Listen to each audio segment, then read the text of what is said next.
So how many of you are interested to learn about artificial intelligence? Raise your hands. I don't think that's 100%.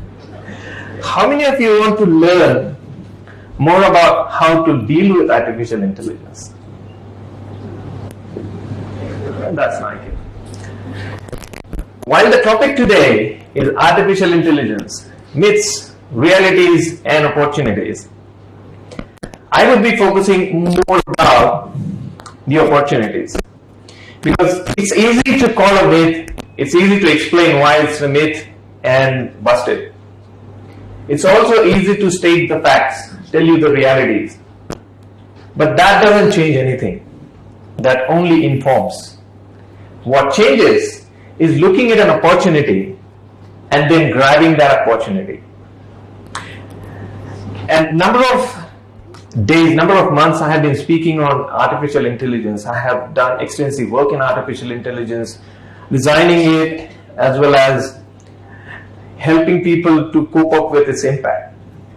And I think this is a time where AI has reached to a stage the number of people required to build the AI versus number of people required to deal with AI, that balance is shifting. There is no more need to keep designing AI, but to deal with it. And here's the reason why. Because it's AI, right? How many of you have heard terms such as no code or low code or graphical user interface based programming? And what does that mean to you? 10 to 15 years ago, if you would have asked an engineer that what's your specialization and why do you want to do that, such as maybe PHP, Java, C++, C#, .NET, number of other things, the only objective or the goal of these people has been, I will learn the language, I will master it, and I will use it to program systems, design systems for a number of years, and then I'll upgrade myself to the new language. And this is what we're talking about, 5 to 10 years of a time span. So you learn, you do your engineering 4 years, spend some time using that language, using that knowledge for another couple years, and then you move on to the next one. But these days, the changes are happening at such a rapid pace. Every 6 months, there is a new language. By the time you finish learning the language, it's obsolete. By the time you learn a new technology, that's old. So what do you do now? If you start wishing that, fine, I will go and learn something and then I'll get a job and then I'll work on it, that's not going to happen. Because by the time you do that, the opportunity is already gone. You're working on old thing. It's very difficult to work on the new thing these days because the pace at which things are changing is enormous. And not just that, there's also a competition. So now you're CSE, ISE students, right? And it's fair assumption that you would have is if you have to compete for jobs, if you have to compete for any work for that matter, you probably would be competing with other CSE, ISE students. Is that right? How many of you think that is the case? That you will be competing with not just this bunch of people, but you will be competing with every CSE, ISE student in all other institutions. How many of you think that is the case? Please raise your hands. Most of you think that, right? What if I tell you that's simply not true?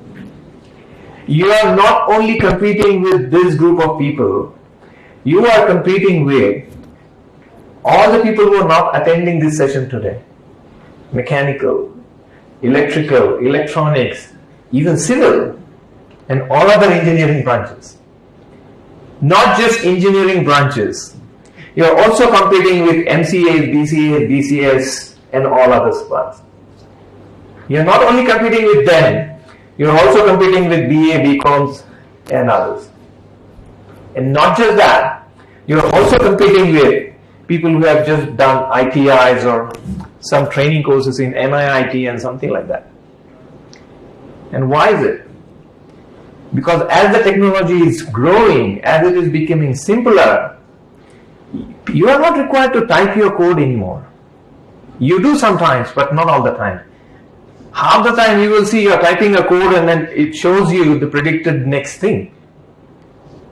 Right? Number of GUIs, number of low code, no code systems literally mean you just need to drag and drop the logic, the flowchart, and the code is written in the back. So if that is the case, why do I need a full-blown systems engineer to write a code for me? I can hire someone with probably lower salary and get the same job done. And that's what businesses think. That's how the business works. You reduce your cost, you increase your revenue. That's how you make profit. And then I'll add fuel to this agony. For a number of years, we have seen that India is seeing outsourcing regime where Wipros and TCSs and Infosys and Cognizance and companies like that have built big empire, big companies by selling, by getting outsourced work, mostly from US, Europe and other countries. So what those countries would do, essentially there is a cost arbitrage, meaning hiring someone in that country is way more costlier than hiring someone offshore. So they will outsource their jobs to these companies, and these companies will get people like you and I, pay us decent salaries, and still they will make money. That's how the outsourcing has worked so far. Unfortunately, costs have been rising. Our salaries has to rise. So that cost advantage is decreasing. At the same time, because of automation, because of number of progresses, even people in other countries do not have enough jobs. It's not just the case that there are layoffs in 4,000 and 5,000 and 10,000 people here. It's the same case with all other countries. Which means they got to look at their own employment first before even outsourcing. Which means people don't get work here. You don't get outsourced work here, which means you can't employ these many people. So we already have seen, if you have been tracking news, what happened in November. How many people lost their jobs, right? And not just that. In addition to this, and because this, the layoffs are happening, all our friends, families, or whoever has been going from here to outsourced countries, they also are losing their jobs.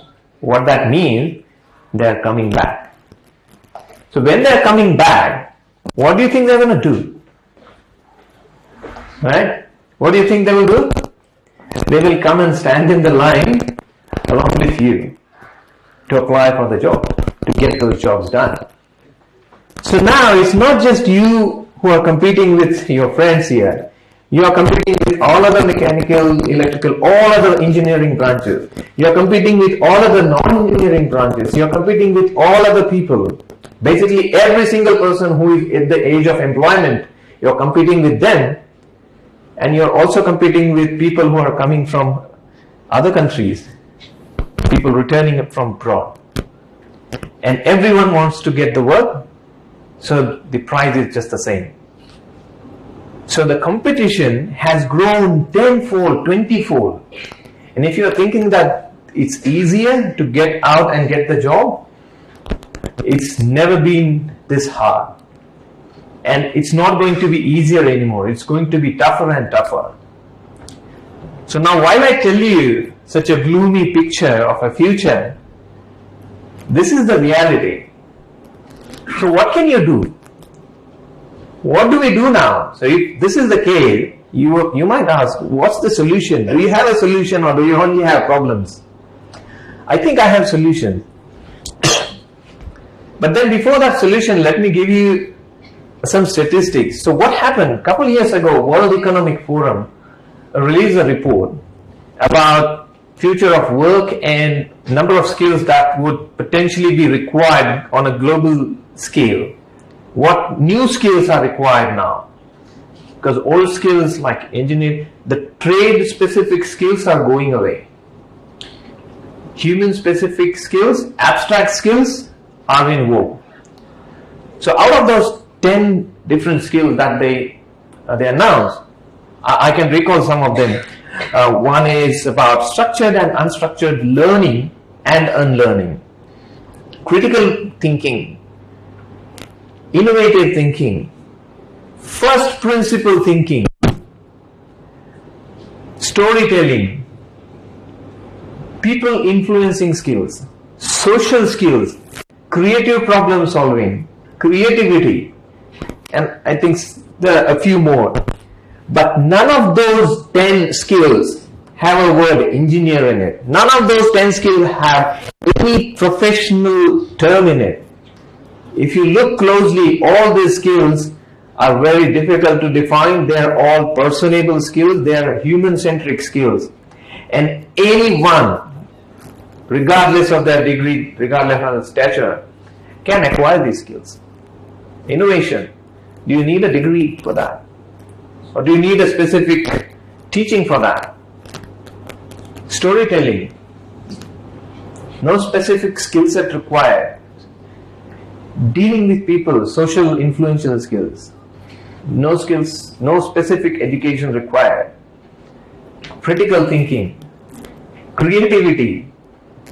None of these things require really specific teaching mechanism. Does that mean engineering or any other degree is useless? Of course not. Education gives you a structured way of learning. So that's still there. Ability to learn in a structured manner. That's what engineering gives you. And it gives you in much better way than any other trade per se. Which is why you will see that engineers are easier, they find easier to adapt to the new technologies or new things. Because we have been taught how to think, how to learn new things. Unfortunately, none of us have been taught, not just engineers, but everyone, is how to unlearn, how to let go of the old stuff now and get on with the new one. But that again is untaught skill. So how do we do that? How do we learn these new things? Where is the coaching class? Which college teaches you this? And what can you do? And when should you start doing something about it? Right? When do you think it's a good time to start learning these skills? And whenever I ask this question, people typically say, fine, okay, the moment I finish my graduation, I'm going to start working on this. The moment I get a job, I'm going to start working on this. Or maybe in the maybe I have some gap between my 6th semester and 7th one, I'll learn in that. So let me give you an anecdote, let me tell you an example. And that will tell you when exactly you need to start learning new things. 1980s, 85 or 86, there was a lecture given by Dr. Albert Bartlett in one of the cities in US. And he was teaching his class about mathematics. He's a mathematician and he's talking about mathematics. And specifically, he's talking about exponential mathematics, exponential terms.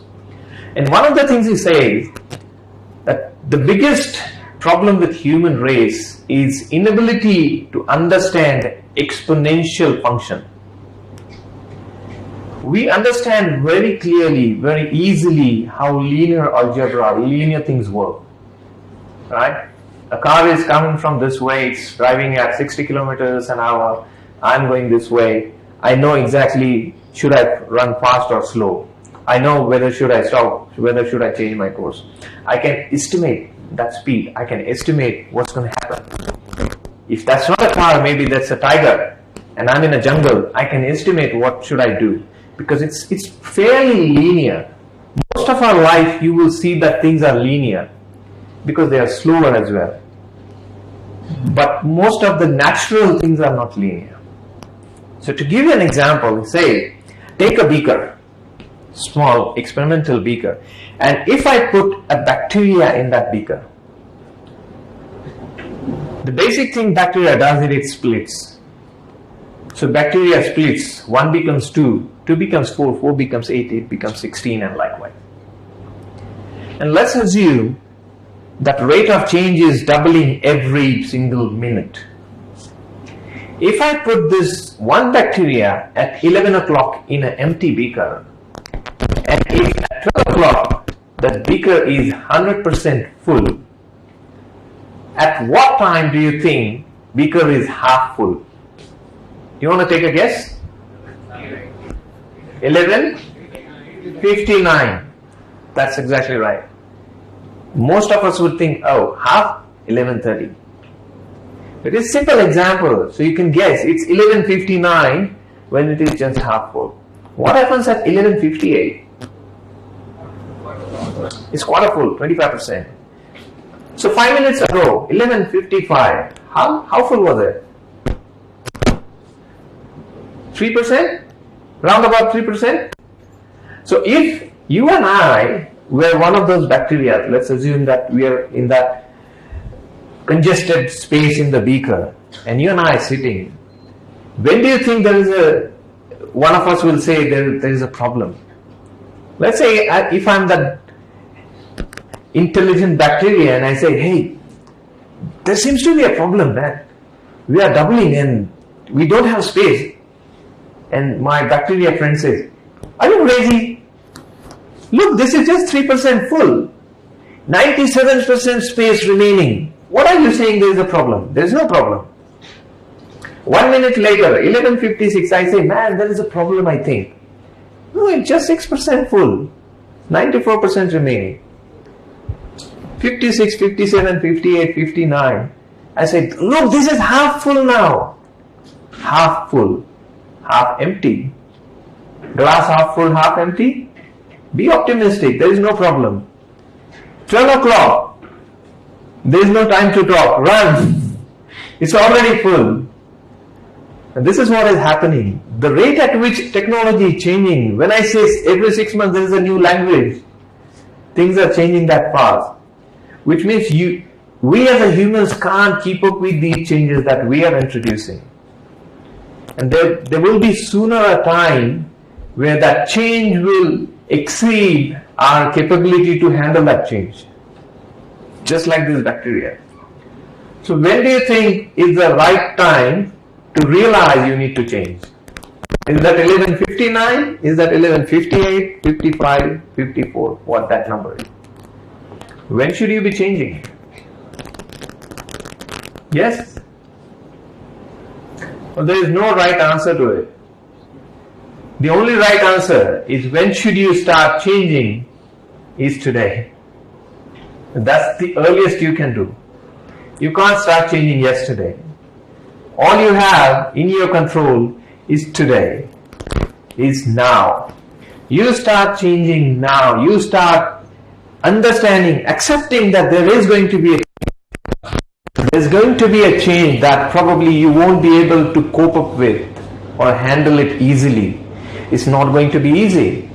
It's not going to be the case that some of us say, I will look after it whenever it comes. I will handle it. No. You have to start preparing now. And you have to keep continuously preparing. That's the fast-paced world we live in. So the obvious question comes in, besides learning technology, besides learning these things in the books, in the lecture halls, on YouTube or somewhere else, what about those 10 skills that are mandatory, that anyone can learn anywhere and anytime? What about that? How can you develop those skills? So remember, one of the skills it says is the first principle thinking.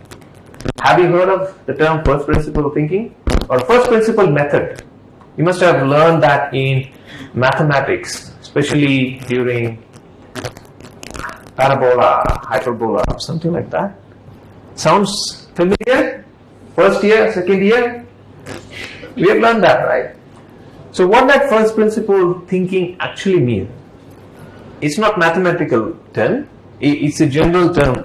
And what it means is whenever you're thinking about solving a problem, you don't start with assumptions. You don't start with assumptions that have been stated by someone else. All the things that you take into account are scientific facts, natural facts, and whatever is the information available to you, next to you.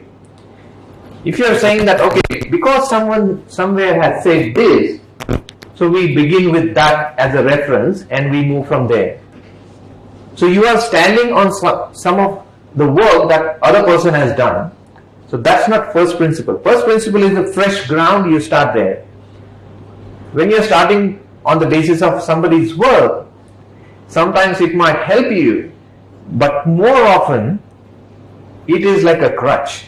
You're standing on somebody else's work and that may not be effective enough. That may not be right at all.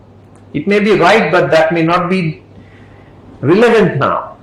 And so number of such issues come in, and which is why first principle thinking is more important. Let me give you an example on that. We all know SpaceX, right?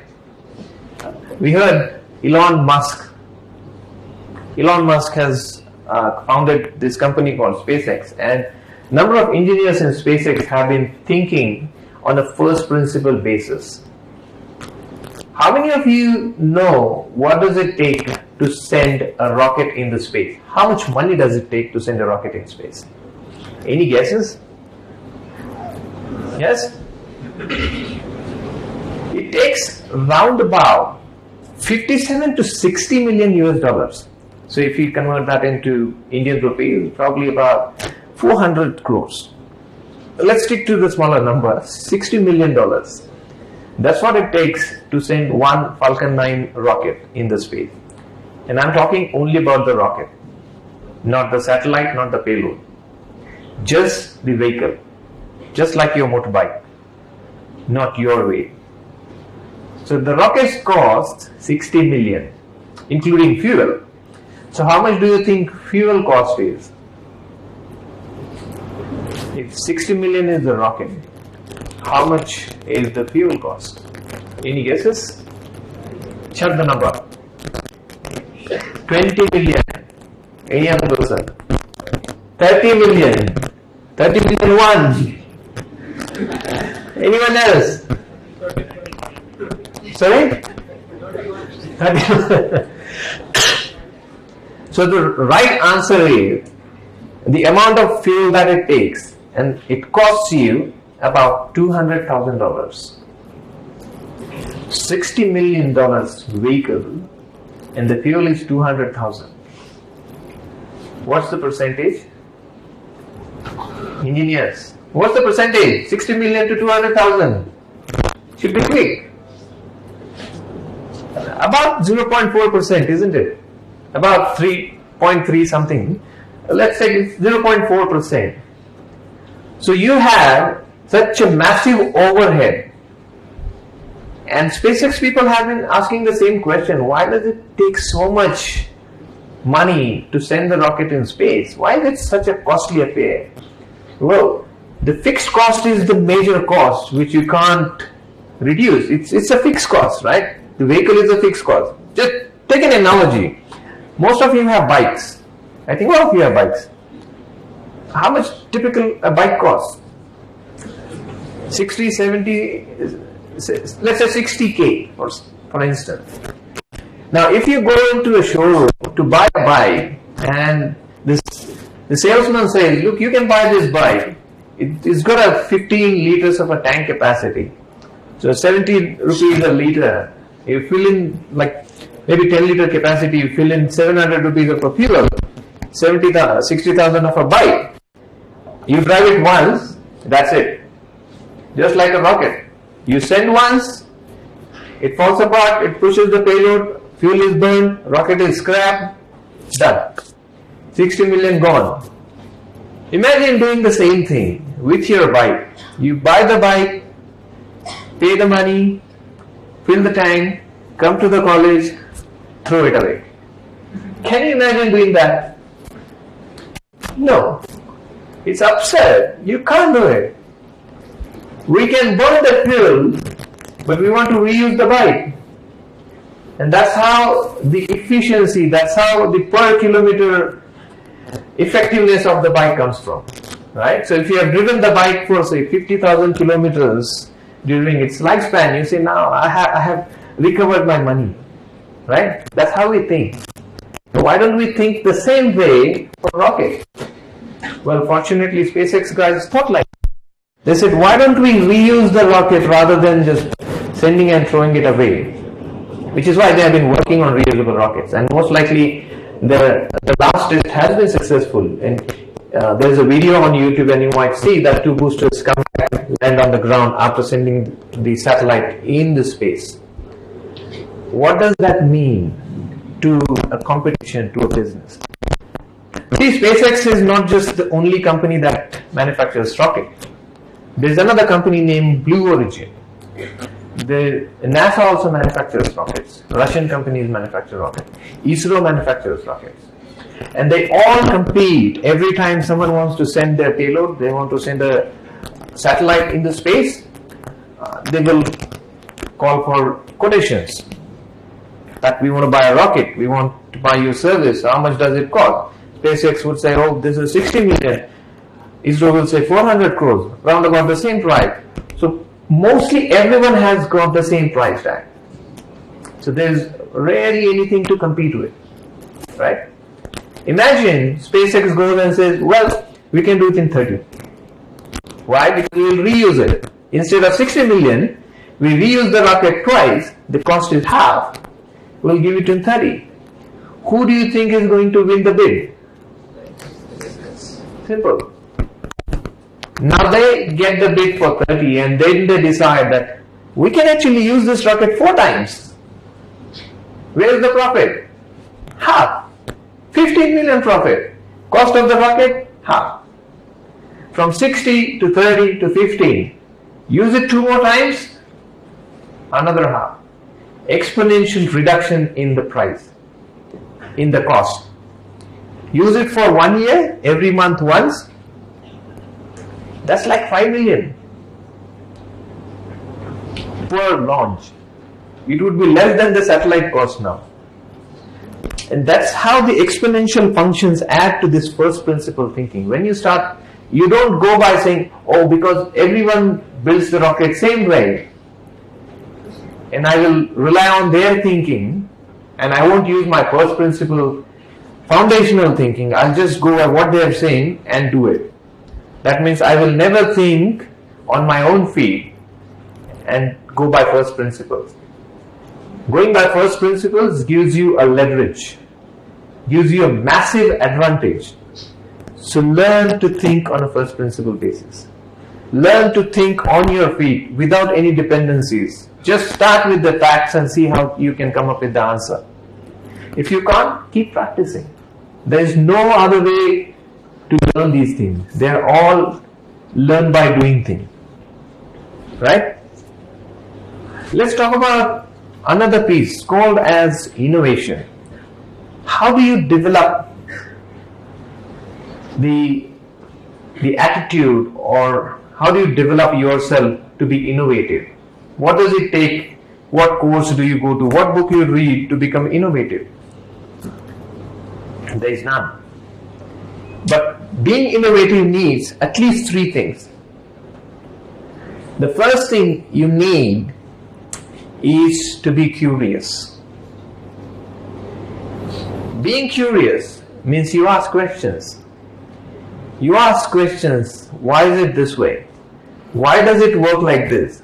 Why can't it work like this? How does this happen? What happens after this? Inquisitive questions. Seek for answers. And when you seek for answers, when you ask questions, you become curious. Obviously, you will search for answers. When you search for answers, you will know more. You will find different ways these things work. Just the same way, SpaceX guy. How does rocket work? Why do I need to scrap it? Why can't I use it? So all these questions they have been asking and they have been finding answers have led them to do this. So if you are simply sitting and taking the world as it is, oh, this is it? Okay, I don't mind. But instead of that, if you are inquisitive, if you are curious, you will ask questions, why is it like that? Can it be different? At least you will learn something. So being curious is one. The number 2 thing is being courageous. So let's say you're being curious. You've been curious enough and you ask questions, you ask right questions and you get answers. And sometimes you will find something totally new which can radically change something, such as a rocket again. But if you are not courageous, you won't take any action. You will keep thinking, oh, why does this work in particular way? Because of so and so thing. But now you know, oh, that's incorrect. There is a better way to do it. Now you have thought about it, but you are not taking an action to do that better way. Most of the times we think, what if someone else says something? What will my friends say? What will my neighbor say? What will my parents say? What would the world think of me? And because I have those inhibitions, I don't take action. What if I fail? What if I lose money? What if I fall down? Well, you try to stop failure by not doing something, by not taking action. And when you don't take action, nothing happens. So you are not being innovative, you are just being dull. Take action. People don't even fail. You will at least fail. And when you fail, you learn. You will know more than people who haven't even failed. You will know how to fail. Remember Edison, how many times he has failed to create industrial light bulb? How many times? Over 1,000 times he has failed before he finally succeeded. And the way he says is, no, more number of ways the bulb doesn't work. When someone else is going to experiment on it, they might try one of those things which this person already knows how that it doesn't work. That's a gold of knowledge. Right? People will pay you to know what doesn't work because they don't want to fail. You have failed, so they will pay you to know what not to do. Right? That is the power of having courage to take an action. Now the third thing comes. So you've got a curiosity, you've got a courage. But then none of that would be useful if you don't have resilience to persist, to continue taking action. You've got curiosity to find something, courage to start doing something. So now you start doing it. But eventually, and I call this as the BSO syndrome, bright shiny object syndrome. So what does that mean? You're going in one direction, you've taken that courage to go in that direction, and swoosh, something goes by. And as a fickle-minded humans we are attracted. Oh, what is that? Let me go this way. And now you're going this way. Swoosh, something goes, oh, let me go this way. And all the time we are attracted by those bright shiny things that happen in our life. You are studying, ping, Facebook message comes. Okay, what is in Facebook? Down, email comes, go in email. Bing, someone rings the phone. What you have been doing? You were reading, from there you went to Facebook, from there you went to Gmail, from there you went somewhere else. And you haven't done any of these things completely. And because you haven't finished any of that job, you're not going to see the result. And then we get frustrated. None of the things in my life works. How will it work? You don't even finish it. Once you start, you have to finish it. There are only two ways you can finish. A, you succeed and you finish. B, you fail, learn the lesson and finish. There is no third way to finish it. And that needs resilience, that needs focus. Even if it is a bright shiny object, anything interesting, just remember one thing. Even if you like that object, you're not going to get it. Because of the same attitude that if you lose the focus, you go behind it and then the same thing will happen. You won't get this, you won't get that, and you won't get any of it. So what is better? To get one full thing or none of those things? So it's logical. You at least get one full thing and then you move to the next. That takes resilience, that takes focus. Right? You've got curiosity, courage and focus. But they have to be supported with other three things. One of the things I told you, first principle thinking. The second thing that you need So these three plus first principle, and you need resourcefulness. What is the difference between using resources and being resourceful? Simple. You use resources, but you become resourceful. So resourceful is a trait, it's a habit, it's the way you work. The resources are finite things. Most of the people, even employees, get stuck because they don't have resources. You want to do something? I don't have resources. Oh, well, did you get this job done? Well, my laptop is not working. Or my phone is not working. Why do you need phone? The guy is sitting out there in the cubicle. Resources. I don't have resources, but because I don't have resources, I'm just stuck. I don't even think. Being resourceful means you don't get constrained by those showstoppers. You think. And you think from solutions perspective, what you want to do. And how do I get there? Doesn't matter what I have to get there. If I have something, wonderful. I'll use it. If I don't have it, I will find a way to do it.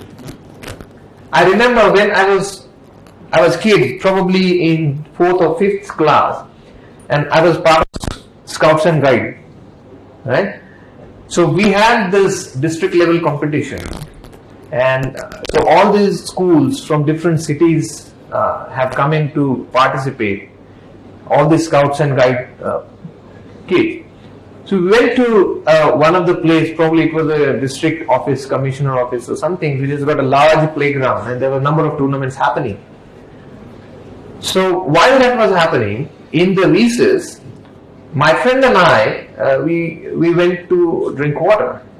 We went towards the tank, and because it was an adult facility, all the tanks were at the height, so we couldn't reach. And we saw there were a couple of kids, and from the attire we could guess that they were probably from some high-class city school. But regardless of that, we were wondering why they were standing there.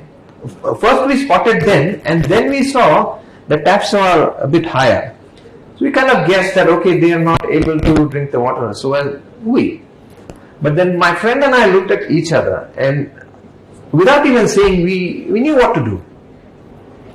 So he bent down on his knee, and I stood on his back. I drank the water. Then I took a turn. He drank this water, and we both went away. 10 minutes later, we saw a teacher going that day. A teacher had a small stool. Teacher put that stool. These kids one by one stood on the stool, drank water, and then came in. What does it tell you? There was a bunch of kids who were waiting for resource to be available. And we have been, and because we have lived in those constraints, I have lived in those constraints all my life. So some way I have developed that thinking that not having resources is not really a showstopper for me. If I am set to get something, I'll find a ways to get that. And that's what helped me to quench my thirst much earlier, rather than standing thirsty waiting for stool to come in. We just did that. We found a way. Maybe if we wouldn't have thought about standing on each other's back, we would have done something else. Maybe we would have taken bricks that were lying around and made a stool. Something definitely we would have done rather than waiting and doing nothing. Because our focus is there. Our focus is drinking water, not using what is available. And that's how we have to think. Don't wait for calculator, don't wait for vehicle, don't wait for mobile phone or email or computers or any other resource. Focus on your goal. You have curiosity, you have got courage, you are being resilient, you are thinking right on first principles, be resourceful and get there. And not just get there, so now you need the third part, and that is being agile. There's a difference between urgent and being agile. Urgent means There is a fire. That's urgent. Agile means without fire you move fast because you value time. It's not a relaxed world anymore. If there is an opportunity, what are you waiting for? Go and get it. Unless there is a time constraint, you have to go, be fast, agile, get it done. So these are the 6 things: curiosity, courage, resilience, first principle thinking, resourcefulness, and agility. If you have got all 6 things, and they're not a software that you download and you become that. You have to practice. You have to actively keep doing it. Nobody is going to teach you. How will you do it? Question is, how do I become resourceful? How do I become curious? Well, being curious is very simple. Be inquisitive, seek for answers. If you find something strange, if you find something that you don't understand, just ask questions. There are 2 things. When you are curious, this very interesting part, when you look at the World Economic Forum list of skills, very interesting thing is there that all are interrelated. While I'm saying while they're saying innovation is one thing, while they're saying people influential skill is another thing. But think deeply, they are all connected. I'll tell you how. Being influential means you have to be empathetic. You have to understand that person genuinely. How can you be empathetic with someone? By being curious. See? By being curious, you can be innovative. By being curious, you can be empathetic as well. So what's the difference? If I'm curious about an object, a physical thing, something that is not human, mostly I'm curious, I will be innovative. I will find another way to use that object. At the same time, if I'm curious about a person, let's say your friend is angry or he's sad, and instead of just being dismissive, oh, this is sad, I don't want to talk to you, or you're angry, I don't want to talk to you, or I'll leave you alone. That's one way to deal with it. But instead of doing that, if you're curious, you say that, hey, what's the problem? What happened? Can I help you? Ask questions. Seek why he is the way he is. Why she is the way she is. Why is he sad? Why are they angry? Why are they nervous? Most likely they will tell you. Right? They're your friends. They're people you know. When they tell you why it is it, what are the chances that you will be able to help them? 100%. Once you know what is wrong, they're your friend, you will go and help them. Once you help, what happens? There is a bond. Both of you like each other more. Your friendship strengthens. Your human relation strengthens. You become influential. You influence each other. Simply by being curious, you have established that kind of a relationship. Simply by becoming curious about things, you started to think innovatively. See? So that is why it's very important. How do you become resourceful, by the way? Because this is very challenging for at least this generation. There was a time in my generation, or even probably 10 years ago, none of us had smartphones, let alone the college kids. Now even school kids have smartphones. So resources, they have more resources than what people have in the past. So how do you become resourceful if you already have resources? How do you learn that skill? Right? So you have to practice actively. Say for example, put your phone at home.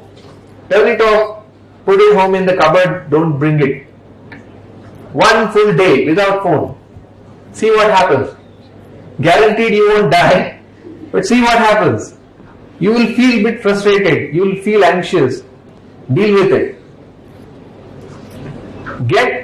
Get through entire day without the phone. If you try, you will succeed. You will learn different ways to deal with things. Gamify it. Put up a challenge with your friends.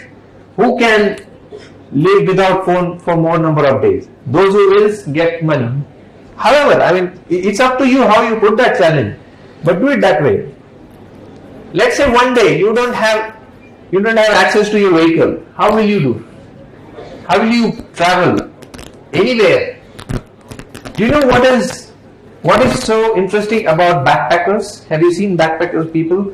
They've got these huge bags on back of them, on their backs, and they travel different countries, right? Tourists. But there is a difference between normal tourist people and these backpackers. They're very, very resourceful. Or even people who climb mountains, mountaineering and all that. And reason why they are resourceful, because they live in constraints. When all you have is one bag on your back, and when you're traveling, what you need more? You need food, you need water, you need clothes, you need number of things. But you can't have your house on your back, right? You can only carry so much. So you carry less water, you carry less food, you carry less of everything. And then you deal with it throughout your journey. And that teaches these people, that will teach you how to make new ways of things work. How many times, and look, it hasn't been the case like we have been always looking at the Google Maps. There was a time when I'm at a corner and I don't know where to go, I'll simply ask, Bhaiya, where is this place? And I will talk to people. My communication skills will improve. Now the thing is, nobody talks. You just see Google Maps. Where should this go? Go this way. So you've got the resource, but you have stopped being resourceful. Once you don't use a phone for a day, you will know more people around you than you would have known otherwise. Once you build those relationships, it feels better. Right? It's not robotic. Look, AI is taking all the robotic jobs. If you want to be robotic, be human. That's the best thing you can do. That's the only thing no AI can do. Having that human connection. And you can do that by being resourceful, by being inquisitive, by being curious, courageous, and resilient. So that's my message today.